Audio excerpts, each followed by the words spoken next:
Ito po yung aking tinutukoy na ito isang malaking kasinungalingan na naman at panlilin lang sa ating mga kababayan. Hindi po tayo napapagod. Kahit araw-arawin po natin na i-debunk ang mga ito upang sa ganun ay tayo po ay magkaroon lamang po ng matalinong desisyon. Okay? Ito po ang aking tinutukoy, mga kaboses. Ayan o. Maisog, Hakbang Maisog PH. Ito po ha, palakihin ko po yung video nang sa ganun ay makita po ninyo. Ito po yung video.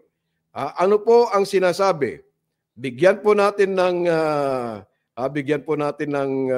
boses, nang sa ganun ng audio, nang sa ganun ay mapakinggan po ninyo kung ano po ito. Ito po ha. Have been properly tried in The Hague.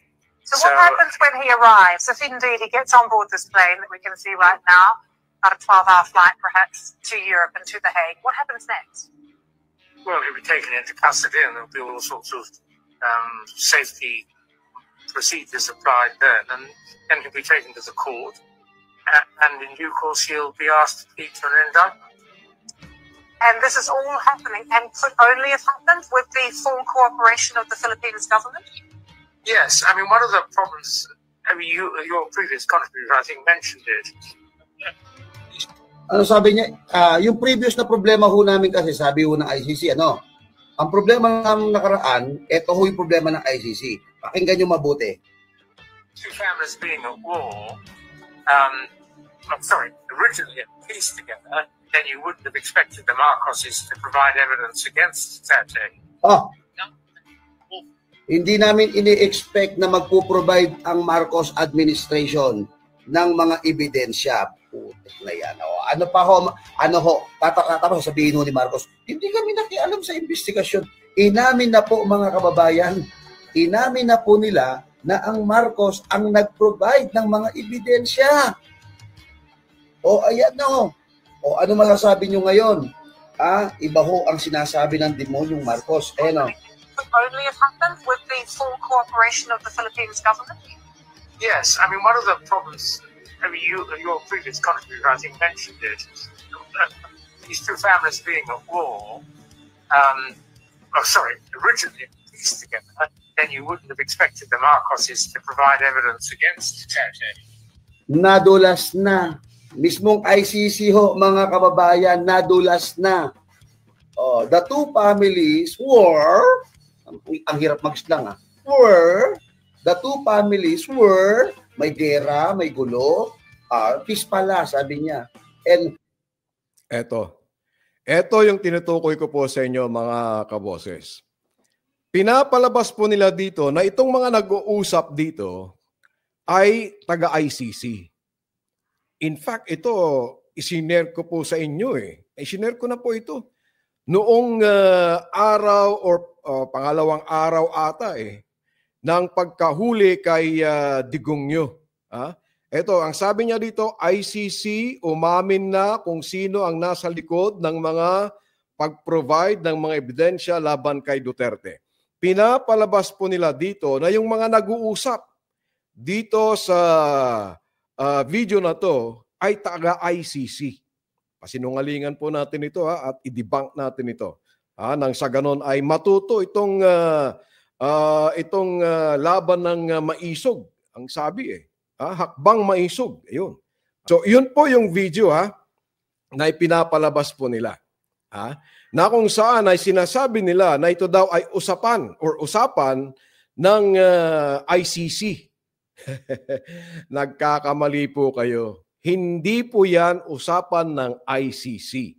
Ito po ay kinuha nila sa interview ng BBC kay Sir Geoffrey Nice, ang lead prosecutor sa 2012 prosecution sa isang warlord o isang ang kaso ay katulad po ni Digong Duterte. Ipakita ko po sa inyo ang full interview nang sa ganon ay makita ninyo ang kabalbalan nitong Hakbang Maisog PH. Upang sa ganon ay hindi po kayo malinlang Alam din yung ginawa nila dito, yung audio, ginawa nilang parang phone patch, no? Parang telepono ang pag-uusap. Pero ito po, ito po yung ulitin ko po yung video kanina upang sa ganun ay makita ninyo, including yung caption, ano? Ipakita ko po yung caption, ha? Ito, ulitin natin, sisimula natin. Basahin ninyo yung caption. Itong caption, ha? Ito. In The Hague. So what happens when he arrives? If indeed he gets on board this plane that we can see right now, about a 12-hour flight perhaps to Europe and to The Hague, what happens next? Well, he'll be taken into custody and there'll be all sorts of safety procedures applied then. And then he'll be taken to the court. And in due course, he'll be asked to plead to an indictment. Nakita nyo yung caption? Nakita niyo yung caption, ano po? Okay. Sige, puntahan natin ngayon yung original na video kung saan po nila kinuha itong kabalbalan na naman nila. Itong kasinungalingan na ibinebenta nila sa social media. Nang sa ganon ay hindi po tayo malinlang. Ito po, ang original na video niyan, ang ginawa lang po ay inedit nila yung boses upang sa ganon ay magmukhang telephone interview. But this is an actual interview by BBC with Sir Geoffrey Nice. Yan. Ito ipakita ko po sa inyo. Ito po na-share na po natin sa ating Facebook page at sa ating Facebook mismo. Ewan ko kung na-upload ko ito sa ating YouTube channel. Pero no need to upload sa YouTube channel kasi ibibigay ko po sa inyo ang link ng original na video niyan. Ito po. Pakita ko muna yan. Ito po yung original na video. Ipakita ko po sa inyo at ibibigay ko ang link. Yan po yung link po niyan. At nang sa ganon ay makita po ninyo. Okay. I-close caption po natin nang sa ganon ay makita natin yung kabalbalan. Ayan, naka-close caption na po tayo at i-play na po natin. Mula sa simula sa pag-introduce kay Sir Geoffrey Nice. These pictures, the barrister, Sir Geoffrey Nice, who was lead prosecutor at Slobodan Milosevic's 2002 trial at the ICC. Very good to have you with us here on the BBC. The ICC facing lots of other challenges when it comes to other high-profile cases. So this one is potentially massive for the court. Could you explain the significance, if indeed we do see Rodrigo Duterte in The Hague tomorrow? Yes, it is a pretty interesting development when one might expect the ICC to be under pressure from America to stop its work or to limit its work in respect of either Putin or Netanyahu. And here we find an investigation into somebody who's never denied that under his leadership, both as mayor and then as president, the country was subject to a large number of what looked to be, without doubt, extra legal killings. His defense, of course, is that, or was, that this was all done in defense of the people generally, because these people were dealing in drugs and the drugs war had to be won. There may, of course, be some suggestion that that wasn't necessarily the only category of people who were looked for, but probably many of them might fall within that category, at least according to his categorization of them. But many of them were young, very young drug dealers, if they were, who may have had little option in the society in which they lived but to do that which they did. So the issues before the court are going to be extremely interesting and no doubt hard fought, including, I dare say, his transfer, which we now hear has happened automatically, or not automatically, simply by government action. That no doubt will be trawled over and considered by the court when he first appears there. And then the whole business of whether this was, as it has to be for the purposes of crimes against humanity, a widespread or systematic attack at a civilian population. So- Really interesting stuff. So, Jeffrey, we're just looking at these live pictures from Manila, so we don't actually think he's left yet, but we're being told he is on board this plane. Do we know for sure? I know that's the allegation, but have the charges actually been laid that it will be crimes against humanity? As far as I know, yes. I haven't. It's all happened very quickly. I haven't gone back to research, but yes, it's going to be crimes against humanity. Can't really, I think, necessarily be anything else, because it certainly can't be war crimes or genocide. But crimes against humanity, it can be. And the numbers dead, I know the numbers are challenged, but they're in the many thousands alleged. And some organizations, I think Human Rights Watch or Amnesty, think the numbers are greater than those generally discussed.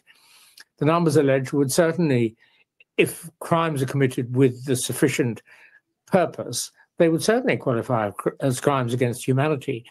What is going to happen in the court has never been, I think, discussed before, that yes, these things happened, but they were done for an apparently good intention.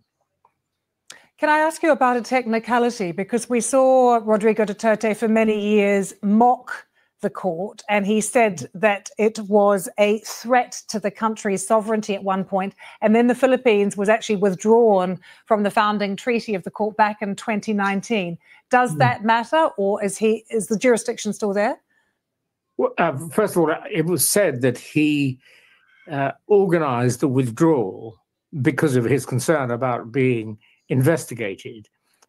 No, as far as I'm concerned, jurisdiction existed up and until that date, and I think you'll find the prosecution will say they've got enough evidence, both for his time as mayor and thereafter, to have him properly tried in The Hague.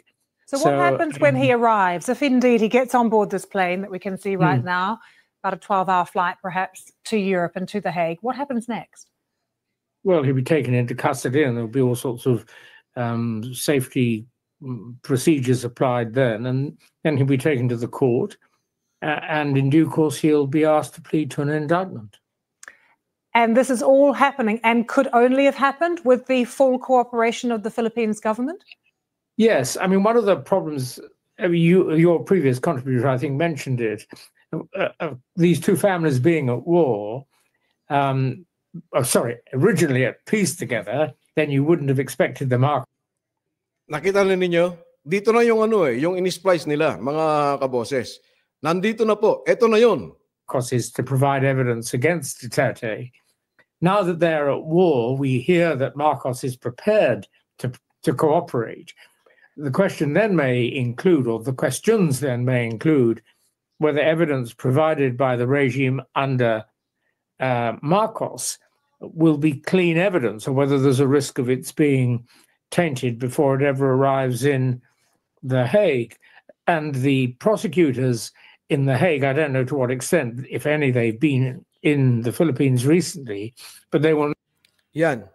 Yan po ang kabuuan ng interview. Hindi pa lang kabuuan, pinutulan na natin kasi medyo mahaba eh. No doubt now be allowed in. And if they go in, will they be able to find evidence that they're satisfied is free of any taint because of any enthusiasm by Marcos to deepen the rift between the two families? And just a final thought, Sir Jeffrey, you mentioned the pressure from President Trump. Yan yung kabuuan ng interview ng BBC kay Sir Jeffrey Rice. Bakit po, sir? Sir po kasi knighted po siya eh. Kaya pag sinabing knighted po yung isang tao dyan sa UK, ay talagang sir naman ang itatawag sa kanya. So, nakita na ninyo yung kabalbalan na naman ng Hakbang Maisog PH. Ang pinapalabas nila ay ito po ay ICC. Hindi po ICC yun eh. Hindi po conversation ng ICC yun eh. This was an interview of the BBC, the British Broadcasting Corporation, kay Sir Jeffrey Rice, dating prosecutor sa isang war criminal na si Slobodan Milosevic. Yan. So, ipinapakita ko po sa inyo ito nang sa ganoon ay hindi po tayo mapariwara at hindi po tayo malito kung ano ang katotohanan at kasinungalingan. Ito po yung mga ipinapalabas nila ngayon na kabalbalan. Ewan ko, minsan ang daling mapaniwala ang ating mga kababayan dahil nga po sa malinformation at misinformation na pinapakalat ng mga ito. Hakbang maisog. At pag sinabi mong maisog, konektado yan sa DDS. Pag sinabi mong DDS, yan ang mga diehard, mga Duterte supporter. Ewan ko kung sila po ay may sakit na o natamaan po sila ng cognitive dissonance na sinasabi natin. Ayan po ay isang psychological, hindi naman natin masasabing psychological disorder. Pero yan po yung state of the mind ng isang tao na alam na nga nila at nakikita na mali yung kanilang paniniwala, pero patuloy nilang pinaniniwalaan. Ganon. Ngayon, kung ipagpapatuloy po nating paniwalaan ng mga ito, nako, Sos Mariosep, ano tayo? Kung nagpapatuloy na pinaniniwalaan natin ng mga ito, hakbang maisog, eto, gumawa na naman kayo ng kasinungalingan at ayan po ay inyong ibinebenta na naman sa ating mga kababayan. Ginagawa ninyong bobo ang ating mga kababayan .